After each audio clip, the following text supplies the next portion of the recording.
Lầnนี้ខ្ញុំសូមណែនាំបងប្អូនអំពីរបៀប login ដើម្បីចូលទៅកាន់ system គឺទៅកាន់ប្រព័ន្ធរបស់ Tommy យើងដើម្បីធ្វើសំណើឲ្យសមាជិករបស់យើងទាំងអស់គ្នាបាទប៉ុន្តែមុនដំបូងនេះខ្ញុំមាន account របស់ខ្ញុំហើយដូច្នេះខ្ញុំទៅចូលឲ្យ login នេះបាទគឺសញ្ញាហ្នឹងហើយខ្ញុំចូលទៅ log ឡើងហ្នឹងហើយឥឡូវនេះវាកំពុងដើរបាទនេះវាចេញមកហើយដោយសារខ្ញុំ save ទុកហើយ ID user របស់ខ្ញុំមានស្លាច់គឺខ្ញុំទទួលបានពី sponsor របស់ខ្ញុំអញ្ចឹងខ្ញុំបាន log ចូលហើយបាទខ្ញុំចាំមកពេលវាកំពុងតែដើរ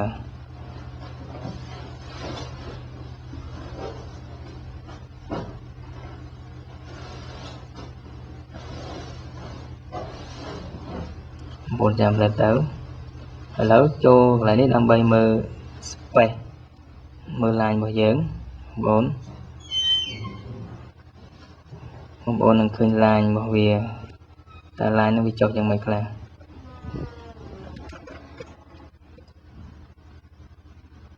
បាទនេះគឺនេះកន្លែងដែលយើងអាចទៅមើល line បានគឺអក្សរកូរ៉េយើងមិនសូវចាំបានប៉ុន្តែយើងអាចដឹង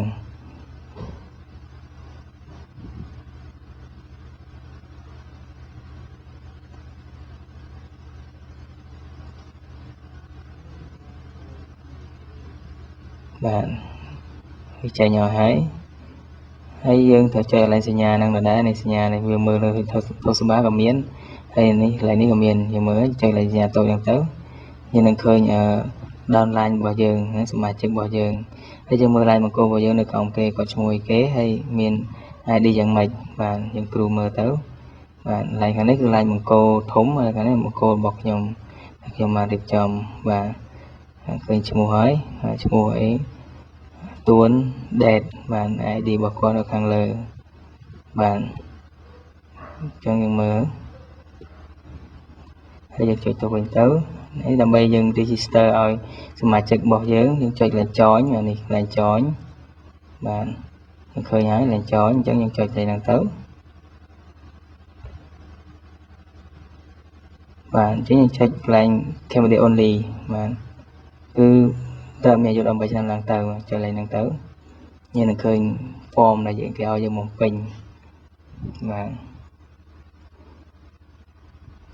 កុំព្យូទ័រយើងដើរយឺនតិចសារអ៊ីនធឺណិតវា slow បាទចឹងនេះ form របស់វាបងប្អូនអាចឃើញ form របស់វាហើយកន្លែងលើ nationality អញ្ចឹងយើងទៅចុចលេខ nationality ហ្នឹងទៅបាទតមកយើងពេញ form របស់វាទៅតាមអត្តសញ្ញាណបានឈ្មោះ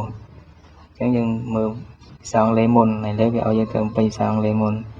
អញ្ចឹងយើងចុចអត្តសញ្ញាណបានមកមើលទៅបំពេញឲ្យខុសកន្លែងហ្នឹងបងប្អូនយើងទៅមិនឲ្យគាត់ថាវាត្រឹមត្រូវមើលទៅ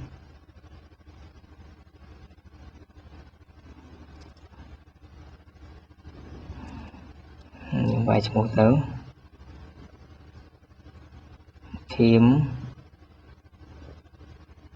ហើយលើអក្សរធំអូតូតែម្ដងសៀងលេងបាទហើយកន្លែងនេះយើងវាយឈ្មោះជាភាសាខ្មែរយើងដាក់ច្រាស់មកវិញដាក់សៀងលេងមកវិញបាទហើយដាក់ខៀម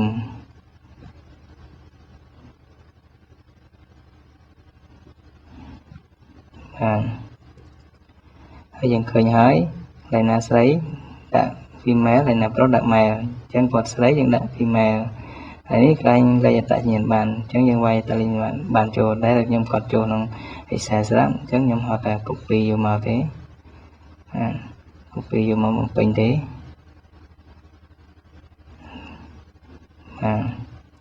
ហើយនេះកន្លែងហើយគេនឹងកំណើតគឺយើងដាក់លក្ខណៈកូរ៉េអត់មានដាក់លក្ខណៈអង់គ្លេសទេ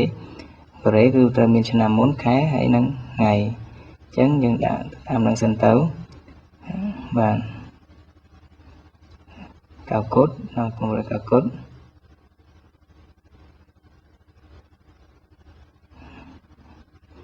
ខែ3ថ្ងៃទី3 បាទហើយ password យើងកុំភ្លេចដូរ font ហងដាក់ជាប់ font ខ្មែរឬក៏ជាប់ font អក្សរអីផ្សេងទៅយើងដាក់ font ជាលក្ខណៈអង់គ្លេស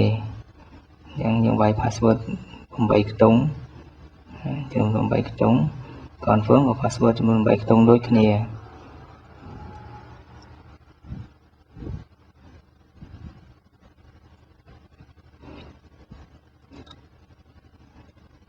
ខ្ញុំចូលបញ្ជាក់ផងដែរថា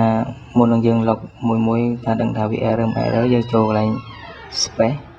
ដើម្បីយើងពិនិត្យមើលថាវាត្រឹមត្រូវឬក៏មិនត្រឹមត្រូវ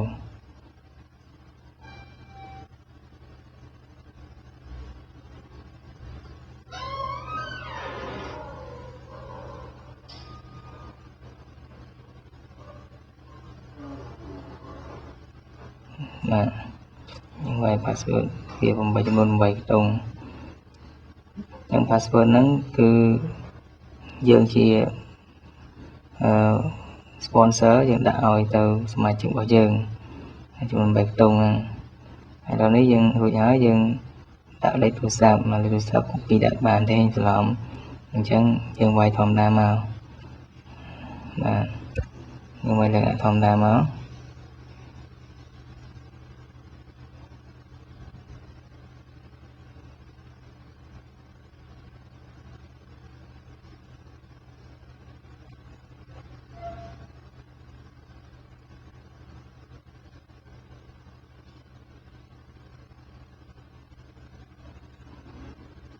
វាយមកវាត្រូវពិនិត្យមើលត្រូវ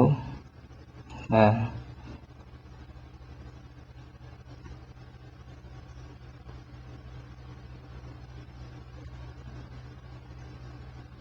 ហើយកន្លែងនេះដោយសារ cell phone លេខទូរស័ព្ទខ្សែនៅផ្ទះទៅតុកហ្នឹងយើងអត់មានដាក់ស្មងសូនមក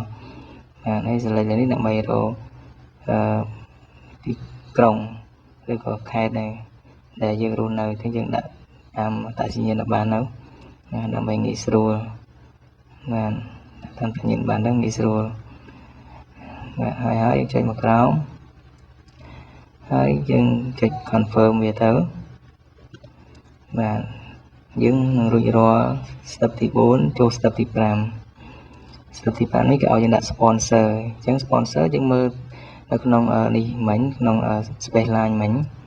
បាទយើងឃើញថាឈ្មោះអ្នកណាគេនៅក្រោមគេបាទមើលទៅបាទមួយទួន date ទួនដែនបាទ ID របស់គាត់5129 113អញ្ចឹងយើងនេះមកដោយសារឡើយនេះខ្ញុំបាន copy នៅក្នុង Excel រួចហើយអញ្ចឹងខ្ញុំអាចទៅ copy ពី Excel របស់ខ្ញុំមកដាក់បានបាទ ID របស់គាត់ sponsor ដែលគាត់នៅលើយើងបាទហើយយើងយកមកផាសចូលទៅបាទរួចហើយយើងគាត់ចុច confirm ម្ដងទៀតវានឹងចេញសូឲ្យយើងមើលថាតូន date ហ្នឹងគឺនៅលើយើងនៅខាងតូន date អញ្ចឹងយើងចុចកន្លែងនោះស្មើពី OK ហើយគាត់ខ្មៅហ្នឹងហើយរួចហើយចុច confirm ម្ដងទៀតវានឹងចេញឲ្យយើងបានគឺយើងធ្វើដូច្នេះគ្រប់ ID សម្រាប់សមាជិកយើងទាំងអស់បាទនេះយើងចេញហើយឲ្យផ្ទៀងផ្ទាត់ទាំង password តាញ៉ាំសម្បត្តិនិងឈ្មោះបាទនឹងថ្ងៃខែឆ្នាំកណ្ដាលផងដែរតែពេលយើងផ្ទៀងផ្ទាត់ទៅបាទយើងផ្ទៀងផ្ទាត់រួចហើយយើងចុចដានតែម្ដងចូល step ទី6ចូល step ទី6ហើយឥឡូវនេះយើងចុចមកក្រោមហើយបាទអញ្ចឹងយើងកន្លែងហ្នឹងយើងកត់ ID ហ្នឹងសម្រាប់ឲ្យសមាជិកកូនក្រុមរបស់យើងឈ្មោះគាត់និង ID របស់គាត់នៅទីកន្លែងហ្នឹងជាមួយហើយទៅបាទគាត់នឹងសម្រាប់ឲ្យគាត់ហើយនៅពេលយើងចង់ចុចឈ្មោះបន្តទៀតចុចទៅ back ទៅហើយចូល join កន្លែងដែលខ្ញុំបានបង្ហាញពីដើមហ្នឹងបាទយើងអាចចុះបានរហូតបាទ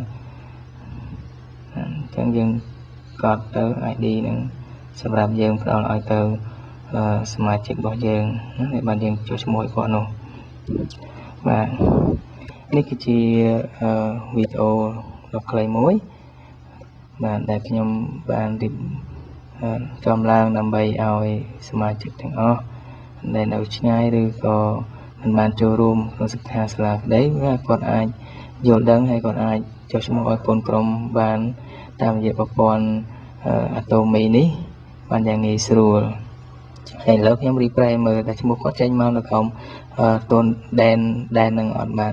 ហើយឈ្មោះគាត់ទៅចេញមកហើយបានឃើញទេចេញមកតគ្នាពីក្រោមអញ្ចឹងបាទអញ្ចឹងខ្ញុំក៏យល់ថាបងប្អូននឹងអាចយល់ហើយអាចធ្វើវាបានបាទហើយនឹងជោគជ័យជាមួយសមាជិកAtomyទាំងអស់បាទខ្ញុំសូមអរគុណបាទហើយបើសិនមានចម្ងល់អីបន្ថែមទៀតអាចតាក់ទងមកខ្ញុំបានតាមលេខទូរស័ព្ទនៅពីក្រោម YouTube នេះបាទខ្ញុំរីករាយនឹងស្វាគមន៍បងប្អូនសួរជានិច្ចសូមអរគុណនិងសូមជម្រាបលា